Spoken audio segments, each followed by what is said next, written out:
तो भाई साहब असुर की सीजन 3 में क्या क्या होने वाला है तुम लोग सोच भी नहीं सकते, क्योंकि यार हम लोगों ने असुर 1 देखी, असुर 2 देखी, काफी ज्यादा मजा आया। लेकिन यहाँ पर असुर के सीजन 3 में जो कुछ होने वाला है उसको देखने के बाद में आई गारंटीड तुम लोग यहाँ पर असुर सीजन 1 और सीजन 2 दोनों को बोलने वाले हो। लेकिन यहाँ पर असुर 3 की स्टोरी जानने से पहले असुर सीजन 2 की एंडिंग पर थोड़ा नजर डाल लेते हैं, ताकि यहाँ पर आप लोग और ज्यादा कनेक्ट कर पाओ असुर सीजन 3 की स्टोरी से। अब देखो हम लोगों को एंडिंग में देखने को मिला था कि निखिल और नुसरत ढूंढ रहे होते हैं शुभ को, और यहाँ पर डीजे लगा हुआ था सोनिक बम को डिफ्यूज करने में। अब देखिए यार जैसे तैसे यहाँ पर निखिल और नुसरत यहाँ पर लोकेशन पे तो पहुंच जाते हैं शुभ की, लेकिन वहाँ पर शुभ होता ही नहीं है। अब उसके बाद हम लोगों को देखने को मिलता है निखिल शुभ की एआई मॉड्यूल को हैक करवाने की कोशिश करता है नैना से। अब इसके बाद में निखिल को यहाँ पर सोनिक बम डिफ्यूज करने का तरीका मिल जाता है, लेकिन यहाँ पर डीजे यहाँ पर सोनिक बम को डिफ्यूज करने के लिए मना कर देता है। अब देखो इसके पीछे सबसे बड़ा रीजन यही था कि यहाँ पर डीजे जो है वो यहाँ पर शुभ की प्रेडिक्शन को गलत करना चाहता था। अब इसके बाद में यहाँ पर शुभ देखता है डीजे को, और डीजे यहाँ पर शुभ को गोली मार देता है। लेकिन दोस्तों यहाँ पर डीजे जो है वो शुभ को जान से नहीं मारता और उसको यहाँ पर जेल में भिजवा देता है। उसके बाद हम लोगों को देखने को मिलता है कि यहाँ पर निखिल जाता है यहाँ पर मिलने के लिए शुभ से, लेकिन यहाँ पर निखिल अपने हाथ में कोई ऐसी चीज लेकर जाता है जिससे छूने के बाद में शुभ की जान नहीं बच पाती। लेकिन यहाँ पर जाने से पहले शुभ हम लोगों को यहाँ पर सीजन 3 की काफी बड़ी हिंट देकर गया था, जिसको हम लोगों ने नोटिस ही नहीं करा। अब देखो शुभ ने जाने से पहले यहाँ पर निखिल को एक कहानी सुनाई थी, जहाँ पर उसने बताया था कि यहाँ पर कली नाम का एक राक्षस था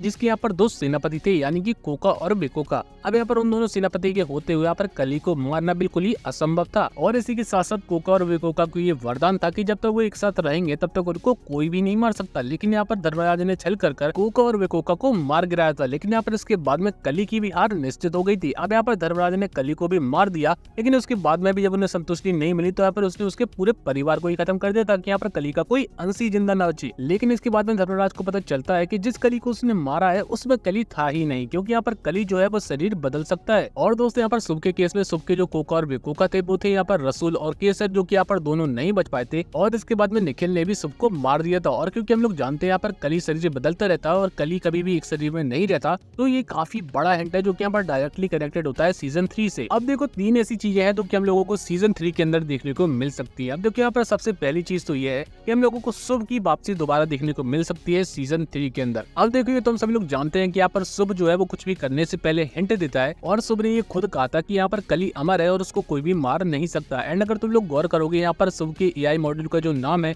वो दोस्तों अश्वत्थामा है। एंड अगर तुम लोग जानते होगे तो यहाँ पर अश्वत्थामा जो है वो भी अमर है। तो देखो यहाँ पर ऐसा हो सकता है कि शुभ ने अपने आप को एआई में कन्वर्ट कर लिया हो, और अब वो एआई में कन्वर्ट होने के बाद में सच में अमर बन चुका है, जहाँ पर वो किसी भी सर्वर पर किसी भी जगह पर टेलीपोर्ट हो सकता है यहाँ पर इंटरनेट के जरिए, और यहाँ पर वो किसी भी चीज को हैक कर सकता है और पूरी दुनिया को अपने कंट्रोल में ले सकता है। और शुभ ने कहा था कि यहाँ पर कली अमर है और उसको कोई मार नहीं सकता, और इसलिए हम लोग अगर शुभ की मशीन को डिस्ट्रॉय भी कर देते हैं तो भी यहाँ पर कोई भी फर्क नहीं पड़ने वाला, क्योंकि यहाँ पर वो किसी भी सर्वर में ट्रेवल कर सकता है। एंड अब इसको हराना यहाँ पर बिल्कुल ही इम्पॉसिबल है। और देखो ऐसी बात नहीं है कि हम लोगों को ये चीज पहली बार देखने को मिल रही है। अब यार कैप्टन अमेरिका मूवी के अंदर ये चीज पहले भी हो चुकी है, जहाँ पर एक जोला नाम का साइंटिस्ट था जिसने अपने आप पर रिसर्च कर अपने आप को एआई में कन्वर्ट कर लिया था। एंड उसके बाद में वो लिटरली हमेशा के लिए अमर हो गया था। एंड अब वो कुछ भी कर सकता था, किसी भी चीज को हैक कर सकता था, एंड अपने पूरे वर्ल्ड वाइड अपना कब्जा जमा सकता था। और इस थ्योरी के हिसाब से हम लोगों को डेफिनेटली ये देखने को मिल सकता है। और इसके बाद में हमें देखने को मिलेगा कि यहाँ पर डीजे और निखिल मिलकर उसकी एआई को यहाँ पर डिकोड करने की कोशिश करेगी। और इसके बाद में निखिल को भी जब याद आएंगे यहाँ पर शुभ की वो लास्ट कही हुई बात है, तो उसके बाद में यहाँ पर निखिल भी शुभ के कोका और बेकोका को ढूंढने के लिए लग जाएगा। लेकिन यहाँ पर सबसे बड़ा टास्क होगा वृंदा पर, क्योंकि यहाँ पर वृंदा को एक काम करना होगा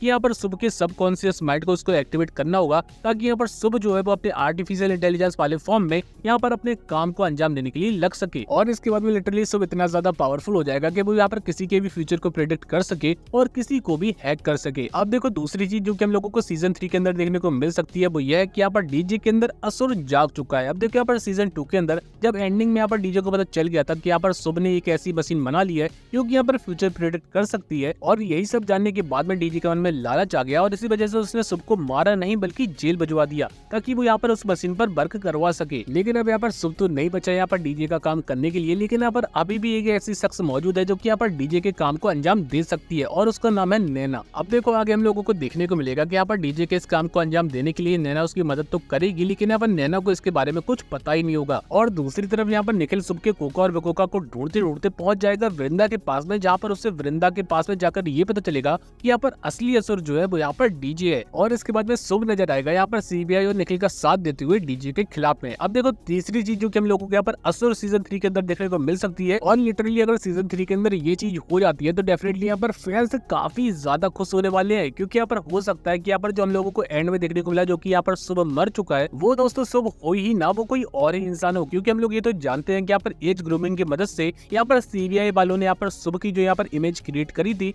एंड दोस्तों हम लोगों ने ये भी सुन रखा है कि यहाँ पर इमेज जो है उसमें यहाँ पर कुछ गड़बड़ी नजर आ रही थी। अब देखो यहाँ पर शुभ का चेहरा किसी ने नहीं देखा था, उसकी इमेज को यहाँ पर क्रिएट किया गया था। एंड ऐसा हो सकता है कि यहाँ पर शुभ ने अपनी जगह पर किसी और इंसान को यहाँ पर भेज दिया हो, और जो कि यहाँ पर एंड में मरा था सीजन 2 के अंदर, वो यहाँ पर शुभ नहीं बल्कि यहाँ पर शुभ की जगह पर कोई और ही सर्वानंद हो। अब देखो ये 3 चीजें हैं जो कि हम लोगों को यहाँ पर असुर के सीजन 3 के अंदर देखने को मिल सकती हैं। और देखो सीजन 2 में हम लोगों को पता चल चुका है कि यहाँ पर जो वृंदा है वो प्रेग्नेंट है और उसका एक बच्चा होने वाला है। देखो उसका जो बच्चा होने वाला है उसका रोल वही प्ले करेगा जिसने सीजन 1 के अंदर शुभ का रोल प्ले किया था। एंड इसकी वजह से हम लोगों को पुनर्जन्म का भी कॉन्सेप्ट देखने को मिलेगा, जहाँ पर हमें पता चलेगा कि असुर ने नया जन्म ले लिया है। अब देखो ये वो सारी चीजें जो कि हम लोगों को असुर के सीजन 3 के अंदर देखने को मिल सकती है। और दोस्तों अगर ये सब हम लोगों को चीजें देखने को मिलती हैं असुर के सीजन 3 के अंदर, तो डेफिनेटली यहाँ पर सीजन 4 की जो एक्साइटमेंट होने वाली है वो दोस्तों नेक्स्ट लेवल होने वाली है। अब देखो मैं बताऊँ सच में काफी ज्यादा एक्साइटेड हूँ यहाँ पर सीजन 3 को देखने के लिए। लेकिन यार तुम लोग कमेंट में जरूर बताओ कि यहाँ पर सीजन 2 तुम लोगों को कैसा लगा था